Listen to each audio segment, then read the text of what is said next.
بسم اللہ الرحمن الرحیم وصلی اللہ علی النبی الکریم وعلی آلہ وصحابتہ اجمعین وبعد۔ ہم ابو داؤد و نسائی کے ملے جلے ابواب سے متعلق زیب و زینت کے ضمن میں کچھ باتیں ذکر کر رہے تھے، اور یہ ابو داؤد شریف کا 101 نمبر کا درایتی ابواب سے متعلق آن لائن درس ہے۔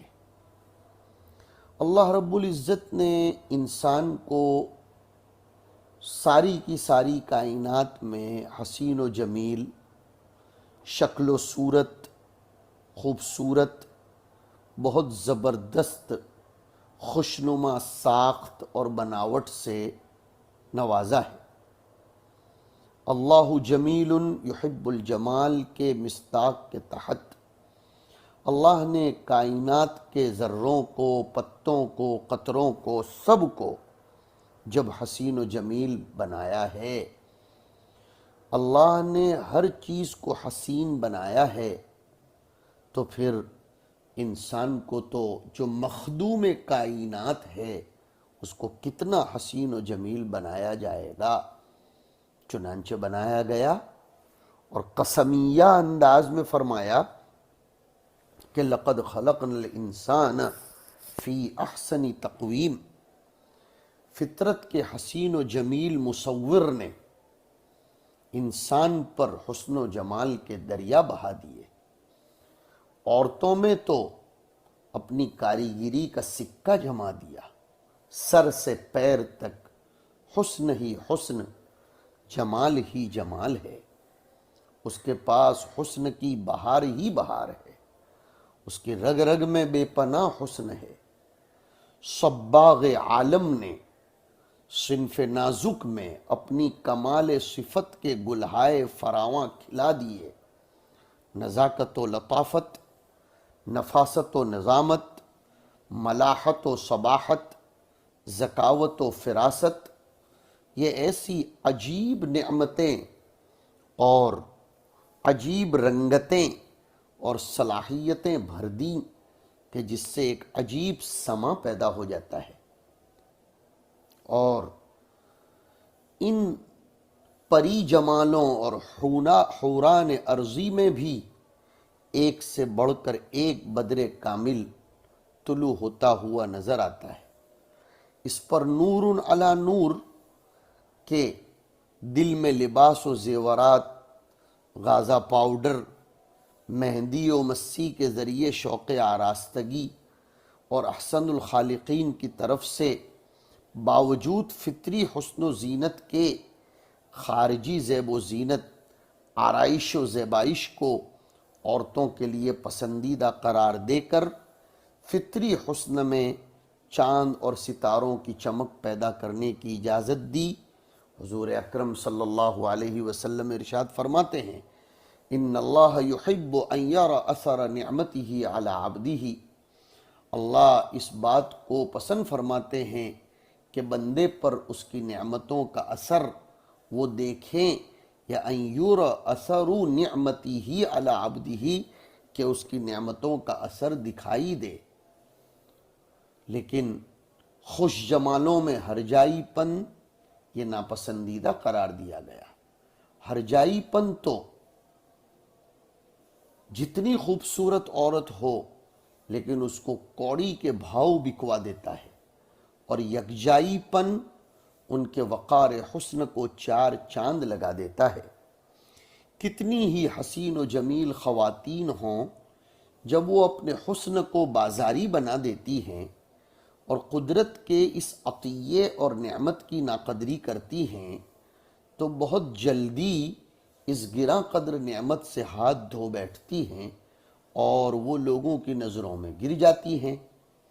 اس نعمت گراں مایا کی حفاظت کے لیے حیا اور حجاب کو ایمان کا ایک اہم جزو قرار دیا گیا۔ فرمایا گیا، الحیاء شعبۃ من الایمان۔ اللہ کو اپنی بندیوں کی عزت اتنی محبوب ہے کہ اس کو پردے کا حکم دے کر ایک احسان فرما دیا۔ دختران اسلام کی آبرو کی حفاظت فرمائی۔ مومن عورتیں اپنی نظریں جھکا کر رکھیں، یہ فرمایا، اپنی شرمگاہوں کی پوری حفاظت کریں، اس کی تاکید کی۔ اس کی آنکھیں شوق و شنگ نہ ہوں، ہرنی کی آنکھوں کی طرح ادھر ادھر پھرتی نہ ہوں، اور اپنی پارسائی کی سخت حفاظت کرتی ہوں، یہ فرمایا۔ نہ اپنا ستر کسی کو دکھائیں اور نہ کسی کا ستر دیکھیں۔ اپنا بناؤ سنگھار، یہ خوشبو اور پاؤں کی پازیب، گلے کا ہار، کپڑوں اور کپڑوں کی گوٹا کناری، پھول بوٹے، انگلی کی انگوٹھی، آنکھوں کا کاجل، غیر محارم کے سامنے ان سب چیزوں کو ظاہر نہ کرے۔ دوپٹہ ہے تو گلے میں رسی کی طرح نہ لٹکائے۔ برقعے کا حجاب انتہائی باریک، بالکل نام کا، چہرہ اس کا صاف ستھرا ہو لیکن وہ نظر نہ آئے، جھلکتا ہوا برقعے کے حجاب میں سے نہ نظر آئے۔ گردن اور جبڑے ننگے نہ ہوں، آنکھیں اندر سے بالکل چمکتی اور دمکتی نظر نہ آئے، ایسا حجاب پہننے کا حکم دیا۔ فیشنیبل برقعے میں جاذبیت اور کشش کا طوفان بڑھ گیا ہے۔ یہ کوئی عورت ہے؟ جب عورت کسی کی منکوحہ ہو جاتی ہے تو اب اس کے بدن کی رگ رگ اور رونگٹے رونگٹے پر شوہر ہی کا حق ہوتا ہے۔ اس پر اب کسی دوسرے کا قطعاً کوئی حق نہیں۔ اس کی آنکھ، اس کی زبان، اس کا حسن، اس کی زینت، اس کی ادائیں اور اس کے ناز و انداز، سب کے سب شوہر کے لیے وقف ہو جانے چاہیے۔ اللہ غیرت مند ہے اور بے غیرتی سے بچنے کا حکم دیتے ہیں کہ بے پردہ نہ رہو، گھروں سے بن سچ کر بن ٹھن کر نہ نکلو، غیر مردوں کو لبھاتی نہ پھرو، اترائی ہوئی ٹھمک ٹھمک کر نہ چلو، اپنی خوبیوں اور محاسن کا نظارہ نہ کراؤ، لباس ایسا نہ ہو کہ جسم اندر سے چھلکتا اور دمکتا ہوا اور نشیب و فراز ابھر آتے ہوں۔ موجودہ تہذیب نے عورتوں میں بے پردگی کا شوق، جسے ہم قرآن کے الفاظ میں کہیں گے تبرج کا شوق، اور بے حجابی کا ذوق مرغوب کر دیا۔ وہ اضافی حسن کی دلدادہ ہو گئیں، زیب و زینت، بناؤ سنگھار اور ملبوسات کے رنگا رنگ نقشوں، سائزوں اور فیشنوں کی دلدادہ ہو گئیں۔ بیجا تراش خراش اور بیجا ادھر ادھر کی کٹنگ کے ذریعے اپنے فطری خوبصورتی اور زینت ہی کو بدلنے لگیں۔ بیوٹی کے کلچر نے طلبہ عزیز دین اور اخلاق کے آسمان سے بے حیائی اور بے دینی کی قعری اور گہرائی والی ذلت میں گرا دیا، قعرے مذلت میں لا کر رکھ دیا۔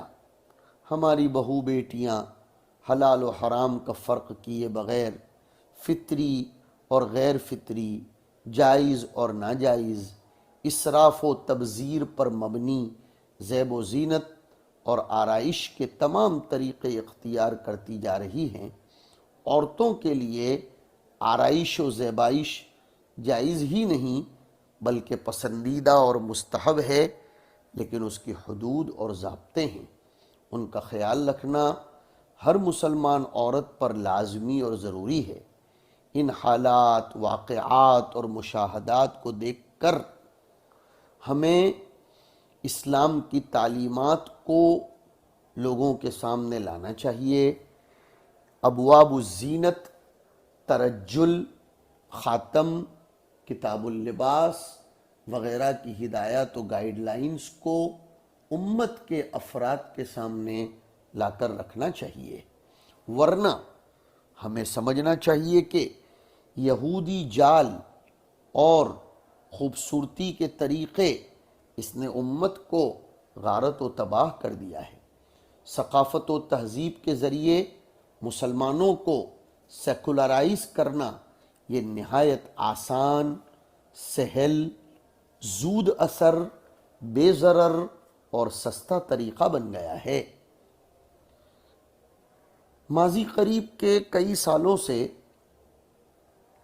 ثقافت و تہذیب کے حملے کر کے یہودیوں نے وہ کامیابیاں حاصل کر لیں جن کی اتہاس میں ہمیں مثال نہیں ملتی۔ آج سے کچھ 100 سال پہلے جب یہودی مسلم عورتوں کو سیکولرائز کرنا چاہتے تھے تو وہ اس کام کی شروعات علمی اور دانشوری کی سطح پر کرتے تھے، لیکن علم و دانش کی سطح فوراً عقیدے کی سطح پر جا کر سختی پیدا کر دیتی تھی۔ جیسے اگر عورتوں سے کہا جاتا تھا کہ وہ حجاب کا استعمال نہ کریں، نماز روزہ چھوڑ دیں، تو فوراً اسے گمراہ کرنے کی کوشش سمجھ لیا جاتا تھا، اور علماء دین تو الگ رہے، خود مسلم عورتیں بھی اس کو گمراہی تصور کر کے مسترد کر دیتی تھیں، یہاں تک کہ بد کردار سے بد کردار مسلم عورت بھی اسے عملی فسق کے طور پر ہی قبول کرتی تھی، لیکن عقیدے کی حیثیت سے اس کو وہ رد کر دیتی تھی۔ یہودیوں کی ایسی تمام کوششیں ناکام ہو جاتی تھیں یا کم ہو جاتی تھیں۔ بعض اوقات تو مسلمانوں کی مزاحمت اور ان کی طرف سے رد ہونا دیکھ کر انہوں نے سختی کرنے میں انتہا کر دی، لیکن وحشی پن کی انتہا کی منزلوں تک اتر کر بھی انہوں نے پایا کہ مسلمان مزاحمت سے باز نہیں آتے، تو انہیں نئی ترکیبیں سوچنا پڑیں۔ انہی ترکیبوں میں سے ایک یہ بھی ہے کہ اب ان چیزوں کو علمی اور دانشورانہ طور پر پیش کرنے کے بجائے کسی تہذیبی اور ثقافتی طریقے پر پیش کیا جاتا ہے تاکہ وہ بظاہر عقیدے اور گمراہی کا مسئلہ نہ بن سکے۔ بالخصوص ان میں سے ایک خوبصورتی کا طریقہ ہے، زینت کا طریقہ ہے۔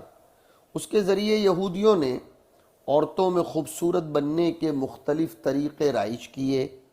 مسلم علاقوں میں بیوٹی پارلر کا سیلاب بہا دیا۔ آپ جائیے عرب ممالک میں، مڈل ایسٹ میں، جزیرۃ العرب میں، لا حول ولا قوت الا باللہ، اتنے ممیزات اور اتنے اسباب و ادوات تجمیل کی دکانیں، بڑے بڑے شورومز اور تزئین کاری کے بڑے بڑے شاپس اور پارلرز ہیں کہ الامان والحفیظ، اتنی مہنگی چیزیں تجمیل اور تزئین کی بیچی جاتی ہیں کہ جس کا ہم تصور نہیں کر سکتے۔ بظاہر عورتوں کی آرائش و زیبائش کی سہولت کی فراہمی اس سے نظر آتی ہو، لیکن در پردہ عقیدے کی سطح پر ان میں حجاب کے قرآنی حکم کو ختم کرنے اور فیشیل اور دیگر طریقوں کے ذریعے احادیث و سنت اور اس کی اتباع سے روکنے، اقامت صلاۃ کو ختم کرنے اور طہارت سے روکنے کی تدبیر ہے۔ ایک مسلم عورت فیشیل وغیرہ کروا کر اللہ اور اس کے رسول کی لعنت اپنے اوپر اتارتی ہے۔ خوبصورت ہو جانے اور نمائش کی خواہش فطری طور پر نقاب و حجاب کے چھوڑنے کی طرف اس کو آمادہ کرتی ہے۔ بیوٹی پارلر سے فارغ ہونے کے بعد میک اپ کو برقرار رکھنے کا عمل عورتوں کو نمازوں سے دور کرتا ہے اور پھر دائمی طور پر نمازوں کے ترک کر دینے کی طرف لے جاتا ہے کہ وہ اپنے سنگھار کو بچا کر رکھے، اپنی بیوٹیز کو اور اپنی خوبصورتی کو سنبھال کر رکھے، اس سنبھال کر رکھنے کے تصور میں وہ نمازوں کو منہدم کر دیتی ہے اور اس کی طرف توجہ نہیں دے پاتی، اور عقیدے کا مسئلہ اور گمراہی کا شائبہ اس کے دل میں گزرتا تک نہیں ہے۔ اس طرح ایک عام اندازے کے مطابق بڑے بڑے شہروں میں جہاں ایسی بیوٹی پارلر زیادہ تعداد میں قائم ہیں، بعض اوقات 70% عورتیں ترک حجاب اور ترک صلاۃ کی مرتکب بن چکی ہوتی ہیں۔ یہ پرسنٹیج اس طرح پایا جاتا ہے کہ 10 سال سے 20 سال تک لڑکیوں اور خواتین میں 90%، 20 سال سے 40 سال کی خواتین میں 70%، اور 40 سال سے 60 سال کی خواتین میں 20% خواتین اس کا شکار ہو چکی ہیں۔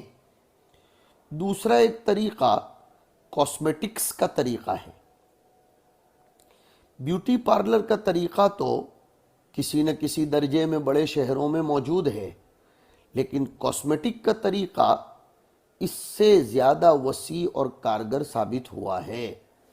خاص طور پر نماز کا نظام، طہارت کا نظام، حلال و حرام کا نظام یہ ختم ہو رہا ہے، اور اس کو ختم کرنے کے لیے یہ کاسمیٹکس کے نظام کو کامیاب طریقے سے استعمال کیا جا رہا ہے۔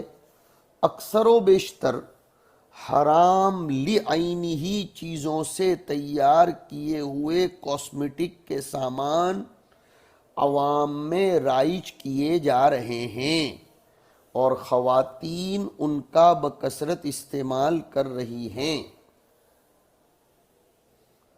اس سلسلے میں خوبصورتی کے ان طریقوں کو خاص ترکیبوں سے ایڈورٹائزڈ اور مشہور کیا جاتا ہے تاکہ مسلم معاشرہ اندر اندر نظام طہارت، نظام صلاۃ اور نظام حلال و حرام کو خود ہی ختم کر دے۔ چنانچہ مسلم معاشرے میں ناخن پالش، نیل پالش، لپسٹک اور ہیئر سٹائل، اپنے بالوں کو سجانے اور تراشنے پر جو کئی دنوں تک باقی رہیں، خصوصی زور دیا جا رہا ہے۔ ان سب کا بنیادی مقصد مسلم معاشروں کے اندر بالکل بے حیائی پھیلانا، خواتین کو الحادیت کے لیے پوری طرح آمادہ کر لینا ہے۔ ان طریقوں کے لیے ذرائع ابلاغ کے 8 اہم طریقوں کا بطور خاص استعمال ہونے لگا ہے۔ ریڈیو، ٹی وی، وی سی آر، اخبار، جرائد، کتابیں، اشتہارات اور اس کی قسمیں، مثلا ہورڈنگز، سٹیکرز وغیرہ، تمثیل، نغمہ اور گانے، فلم اور ڈرامے۔ ہمارے اس زمانے میں بڑی شد و مت سے مسلم معاشرے میں بیوٹی پارلر کلچر کو ترویج دینے کی کوشش ہو رہی ہے۔ عورتوں کو اسلام سے بالکل بیگانہ بنا دینے کی ایک غیر معمولی کوشش ہے، ایک کامیاب طریقہ ہے جو مسلم عورتوں اور لڑکیوں کی یہودی طرز زندگی کے سانچے میں بہت آسانی سے ڈھالنے کی اسکیم ہے۔ اسی طرح fashion show culture, beauty contest culture, cosmetic culture, ملبوسات کلچر بھی ہے۔ اس کے ذریعے اسلامی لباس، روح لباس، طرز رہائش، آداب و اطوار، رویہ اور برتاؤ، رد عمل اور اسلامی شریعت کو الحادیت اور بے دینی میں تبدیل کر دیا جاتا ہے۔ بڑے پیمانے پر بلکہ سیلاب کی طرح مغربی اور اباحی طرز کے ملبوسات، جوتے اور دیگر سامان نہایت کم قیمت پر مسلم ملکوں اور مسلم معاشروں کو برآمد کیے جاتے ہیں، اور اس طرح رفتہ رفتہ مسلم معاشرہ اپنے اسلامی تشخص کو کھو دیتا ہے۔ خواتین کی دلچسپی کا ایک بڑا عنصر آرائش و جمال کی اشیاء ہیں۔ ان میں nail polish, lipstick, powder, shampoo, عطریات اور آنکھوں کے کاجل ہیں۔